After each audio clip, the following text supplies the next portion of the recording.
Grey coverage के साथ हमने करना है ग्लॉस ट्रीटमेंट। किस तरह से करें, कैसा मटेरियल बनाएं, कितनी टाइमिंग दें और कौन कौन से कलर ट्यूब्स का यूज़ करें। तो चलें जी, वीडियो में सारी चीज़ें आपको डिटेल से बताते हैं। वीडियो स्टार्ट करते हैं। पार्ट नंबर हमारा जो है ये 4 है, जिसमें हम आपको बता रहे हैं कि यहाँ पे हम ऑलरेडी पार्ट्स की सूरत में आपके साथ शेयर कर चुके हैं मटेरियल। जितना भी हमने रेडी किया, इसमें कलर था, जो हमने ग्लोस का मटेरियल रेडी किया इसमें हमारा कलर था, मास्क था, सीरम था, पानी था। और जो हमारा ग्रे कवरेज था ये हम ऐश ब्लॉन्ड में अपनी कवरेज करने जा रहे हैं। बड़ी मज़े की सटल सी कवरेज करने जा रहे हैं।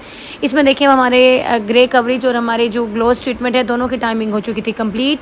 सबसे पहले हमने जो है अपनी कवरेज जो की हुई थी उसको अच्छे से मल्सीफाई किया, उसको वॉश किया और उसके बाद हम जितना भी हमारा ग्लोस का मटेरियल लगा हुआ था उसको अच्छे से हम वॉश करें। यहाँ पर मैंने एक और चीज़ भी की थी, क्योंकि ग्लोस पर तो ऑलरेडी सारी चीज़ें ऐड थी, लेकिन जब हमने ग्रे कवरेज की वहाँ पर कलर लगा हुआ था तो हमने क्या किया, अगेन हालांकि ये बस रिंस करना होता है, लेकिन हमारे रूट से 3-4 इंचेस जितने भी बाल थे ना, क्योंकि रूट पे तो आप कुछ भी नहीं लगा सकते ना शैम्पू के अलावा, रूट्स पे हमने शैम्पू किया और उसके बाद हमने अपना दोबारा से मास्क लिया, प्लेक्स लिया, ठीक है, और उसमें सीरम ऐड किया और उसको हमने लगा दिया अपने रूट से 1-2 इंचेस छोड़ के। थोड़ी सी ऐसे समझें कि 1-2 इंचेस के बालों पे लगाना था, तो हमने उसको अगेन लगाया, 15-20 मिनट रेस्ट दिया एंड देन अगेन उसको हमने रिंस कर दिया था। ठीक है, इससे क्या था कि हमारी एक ही टाइम में ग्लॉस और ग्रे कवरेज दोनों हो गए थे।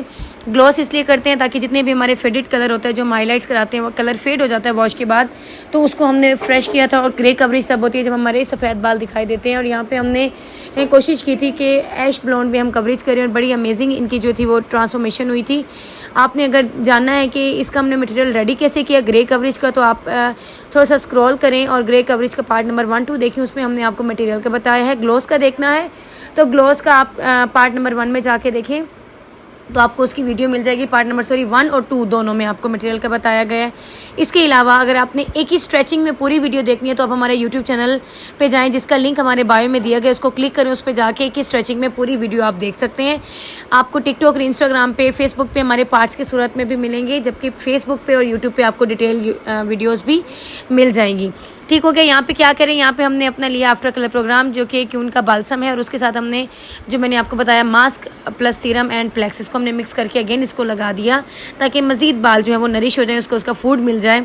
ठीक है, अच्छे तरीके से यहाँ पे हम मल्सीफाई कर रहे हैं। आपको पता है जब हम कलर्स लगाते हैं तो हमने स्कैल्प को रिलैक्स करना होता है, तो अच्छे से उसको हम अपने बालों को काम डाउन कर रहे हैं, स्कैल्प को थोड़ा सा उसमें ब्लड सर्कुलेशन को एक्टिव कर रहे हैं। ठीक है, कोशिश किया करें इस तरह से जब शैम्पू किया करें तो लाजमी किया करें ताकि ब्लड सर्कुलेशन एक्टिव हो जाए और आपका स्कैल्प बिल्कुल नीट हो जाए। ट्रस्ट मी, इसके ग्लॉस का जो हमने मटेरियल रेडी किया, उसको डिपॉजिट किया, ऑल ओवर जितना भी प्रोसीजर हुआ, इतने अमेजिंग रिजल्ट्स थे कि हमारा जो बेस कलर है, हमारी जो हाईलाइट्स हैं दोबारा से वो फ्रेश हो जाती हैं और अगले 3-4 माह के लिए हमारे जो हैं वो हेयर बिल्कुल रिलैक्स हो जाते हैं। हमें कुछ भी कराने की नीड नहीं होती। एक चीज़ याद रखें, जितना पतला बाल होता है उसमें उतनी ज़्यादा टेंगल्स आती हैं, बट मेक श्योर उसको बड़े अच्छे तरीके से आप यहाँ पे करें। यहाँ पे हमने स्पीड अप किया हुआ है तो आपको फास्ट लग रहा है, अदरवाइज़ ये बड़े ही रिलैक्स वे में इसको यहाँ पे कॉम किया जा रहा था। तो मैं सबको यही रिकमेंड करती हूँ, जब आप हाईलाइट्स कराते हैं, ऑब्वियसली आप अपने बालों में केमिकल डलवा रहे हैं, चाहे वो 20, 30, 40 जो भी आप वॉल्यूम के साथ काम ले रहे हैं, आप एक अच्छी सी ट्रांसफॉर्मेशन ले रहे हैं जिसको 2 दिन भी लग सकते हैं, 6-7 घंटे भी लगते हैं, तो उसको मैं चाहती हूँ कि कम से कम आप 1 साल तक के लिए चलाएँ। तो हमेशा मैं यही कहती हूँ कि आप 8 to 9 लेवल पर जाके अपनी ट्रांसफॉर्मेशन करा लें। उसके साथ जो है उसको अगेन एंड अगेन जो आपकी टेक्निकल है उसको ग्लोस करते रहें 4 मंथ्स के बाद, तो ये होगा कि आप 1 साल तक अपने बालों के साथ जो है वो अच्छे तरीके से उस हाईलाइट्स को एंजॉय कर सकते हैं। जितने भी ग्रे हेयर वाले लोग हैं जिनका इशू बहुत ज़्यादा है, जितनी ख़वातीन हैं और उनके फ्रंट पे बहुत ज़्यादा ग्रेज होते हैं, तो मैं यही उनको सजेस्ट करूँगी कि आप लोग लाजमी हाईलाइट्स की तरफ आएँ ताकि आपके ग्रेज इतने प्रोमिनेंट ना हो। यहाँ पे देखें ग्रे कवरेज के मैं आपको रिजल्ट दिखा रही हूँ।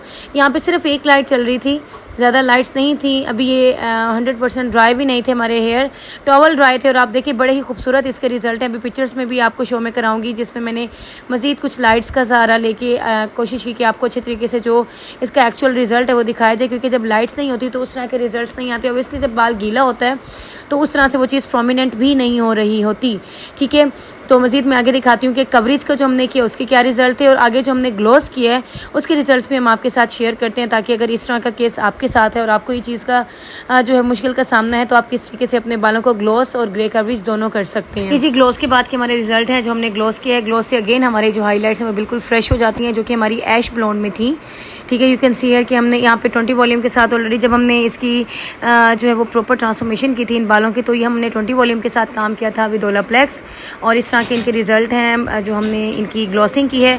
सो उम्मीद करती हूँ कि आपको वीडियो से बहुत कुछ सीखने को मिला होगा। कुछ भी समझ रहे हैं आप लोग कमेंट कीजिएगा, इंशाल्लाह आप लोगों को जो है वो मज़ीद एक्सप्लेन कर दिया जाएगा। और आप किस शहर से वीडियो देख रहे हैं लास्ट में हमें कमेंट करके बताएं ताकि हम आपका शुक्रिया अदा